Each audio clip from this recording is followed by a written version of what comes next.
Today I decided to do some posterior chain, primarily focusing heavily on the calves, hamstrings, and well, that's it really.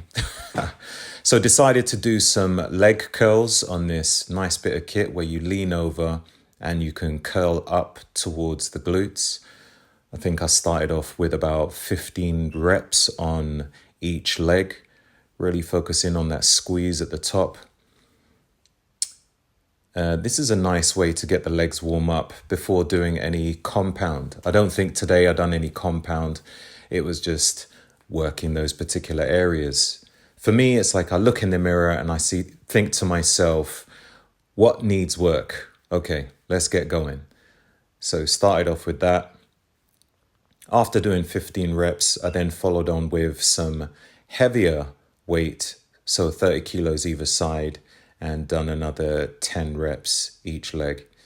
As you can see, the hamstrings details are coming through. So really squeezing on that really works the tie-in between the calves and the hamstrings. I'll be totally honest with you. I'm not a fan of curls, leg curls. I prefer deadlifts. Even though I can go heavier, it feels more comfortable. So here I'm going on the standard calf raise. As you can see, my calves need some work. I think potentially I've got great potential with my calves, if that makes sense. I think the length of my calves are great, but the size of it is terrible. It's not something I've worked on crazily over the years, so it's something I'm looking to develop more of, to bring much more aesthetics to the body. So with this, I'm going to be doing 10 reps nice and slow, and then 10 reps nice and quick. So working on a slow eccentric and a stretch. And then when I've done, I'm going to pump out the last 10 reps nice and quick. This feels uncomfortable, but it's definitely worth it. Here I'm doing some seated calf raises. I find these better than the standing, probably because I could normally put on a bit more weight and have a lot more control. I find with the standing, it's pretty easy to kind of cheat your reps in a little by using your quads a bit more. With this, as long as your knees are locked in as much as possible, you're going to be really working the calves separately. Again, I think it's a good one where you slow it down on the eccentric and focus on getting a good stretch. When you do that, the muscles tire out a lot more, as you can see in my face. This here is glute ham raise. There's different ways to do this. You can have it where your knees are before the pad, or you can have it where your knees are slightly after the pad, where you've got a bit more comfortability when you're doing it this way. Really works on the hamstrings and also the glutes.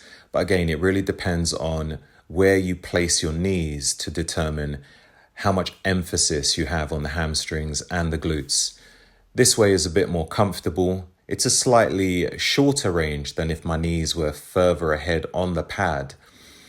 I found that with my knees close to the pad, it can feel uncomfortable. Now I've decided to use a 20 kilo plate. Again, you can see the range is not that much, maybe about 30 degrees or so. But it's really important to try not hyperextend. So you go forward, slowly, slowly, slowly. Go back, squeeze on the hams and the glutes. Control it down. The eccentric, really important.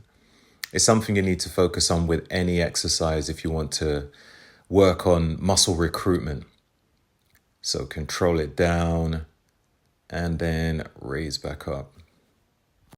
I decided to throw in some rack pulls just to work on glutes, lower back and hamstrings. Normally I do deadlifts going all the way down, but it's more emphasis on the hamstrings when I'm doing a Romanian deadlift. But with this, it's a lot more on the glutes and lower back. I didn't go too heavy on this because I've got so much knots in my lower back. I need to get in a little massage, remove those knots, and then I'll start going heavier. But yeah, same sort of thing, really slow on the eccentric. And then when you raise up, really squeeze on the glutes. Squeeze and squeeze. And that's it. So this is the posterior chain. Well, some of it, hamstrings and calves, working really hard on those calves to bring them out. I want them to look as good as any other body part. We'll get there in good time. Let's just find those weaknesses and turn it into a strength. Anyway, have a good one.